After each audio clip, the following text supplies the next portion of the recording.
আসসালামু আলাইকুম প্রিয় দর্শক, তানজিলাস কিচেন ইটালিতে সবাইকে আবারও স্বাগতম জানাচ্ছি। আশা করছি যে যেখান থেকে আমার ভিডিওটি দেখছেন সবাই ভালো আছেন, সুস্থ আছেন। আমরাও আলহামদুলিল্লাহ ভালো আছি। আজ আপনাদেরকে তৈরি করে দেখাবো মিষ্টি কুমড়া দিয়ে গরুর মাংসের তরকারি। এটা খুবই হেলদি আর মজার একটি রেসিপি। যেহেতু মিষ্টি কুমড়া স্বাস্থ্যের জন্য খুবই উপকার, আর বাচ্চারা কিন্তু এভাবে রান্না করলে মিষ্টি কুমড়া খুব পছন্দ করে খাবে আমার মনে হয়। এখানে আমি 1 কেজি গরুর মাংস ভালো করে ধুয়ে পরিষ্কার করে নিয়েছি। এখানে নিয়েছি মিষ্টি কুমড়া, একটু বড় কিউব করে কেটে ভালো করে ধুয়ে পরিষ্কার করে নিয়েছি। যেহেতু এটা সহজেই গলে যায় তাই চেষ্টা করতে হবে একটু বড় সাইজের করে কাটতে। এখানে নিয়েছি 1 বাটির মতো পেঁয়াজ কুচি, একটি বড় সাইজের পেঁয়াজ কুচি করে নিয়েছি। 1 চা চামচ হলুদ গুঁড়ো, 1 চা চামচ মরিচ গুঁড়ো, 1 চা চামচ ধনে গুঁড়ো, লাগবে স্বাদ মতো লবণ, লং 3-4টি, দারচিনি 3 টুকরো, এলাচ 4-5টি, নিয়েছি আদা রসুন বাটা 1 টেবিল চামচ, লাগবে তেল রান্না করার জন্য।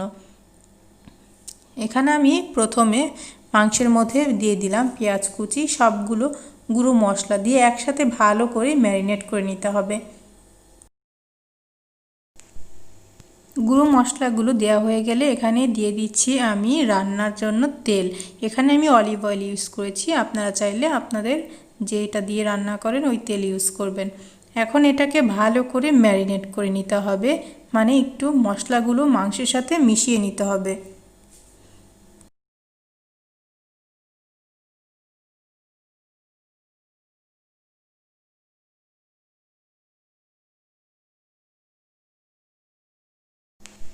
এখন এখানে দিয়ে দিচ্ছি 1 কাপের মতো পানি, এতে করে মাংসটা যাতে ভালো মতো সিদ্ধ হয়। এখন এটাকে চুলায় বসিয়ে হাই হিটে এটাকে রান্না করব 10 থেকে 15 মিনিটের মতো। 15 মিনিট পর ঢাকনাটা উঠিয়ে ভালো করে মাংসটা নেড়েচেড়ে দিতে হবে যাতে নিচে লেগে না যায় আর মশলাগুলো ভালোভাবে ভিতরে ঢুকে।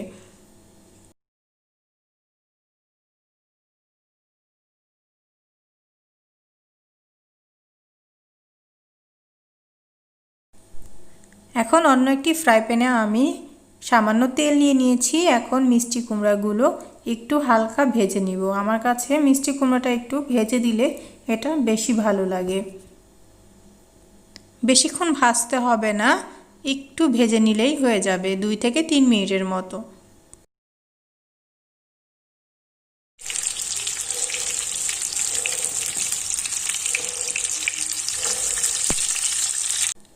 মিষ্টি কুমড়াগুলো ভাজা হয়ে গিয়েছে, এখন এগুলোকে আমি একটি বাটিতে উঠিয়ে নিচ্ছি।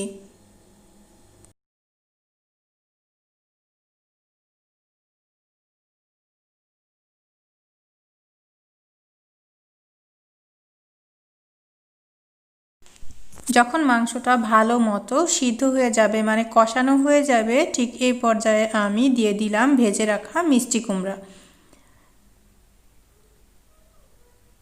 এখন এটাতে আমি দিয়ে দিব ঝোল।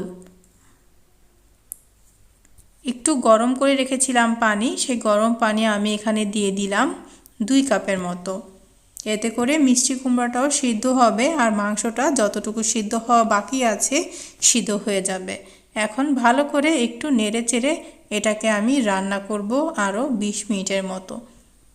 মিষ্টি কুমড়াটা দেওয়ার পর বেশি কিন্তু বারবার নাড়াচাড়া করা যাবে না। এখন এটাকে আমি রান্না করব ঢাকনা দিয়ে ঢেকে 20 মিনিটের মতো।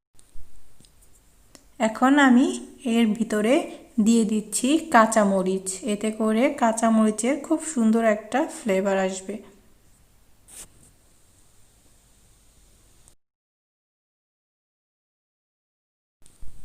এখন দিয়ে দিব টালা জিরে গুঁড়ো 1 চা চামচের মতো। এটা আমি আস্ত জিরে তেলে গুঁড়ো করে রেখেছিলাম, ওখান থেকে আমি 1 চা চামচের মতো দিয়ে দিলাম। এখন চুলার জালটা বাড়িয়ে এটার ঝোলটা একটু কমিয়ে ফেলবো।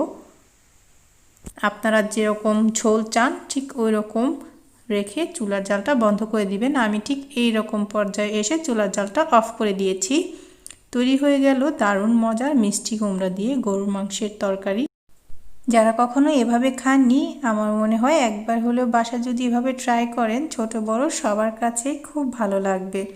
আজ এ পর্যন্তই, আবার ফিরে আসবো অন্য কোনো রান্নার রেসিপির ভিডিও নিয়ে। সেই পর্যন্ত সবাই ভালো থাকবেন, সুস্থ থাকবেন, আমার পরিবারের জন্য দোয়া করবেন। আল্লাহ হাফিজ।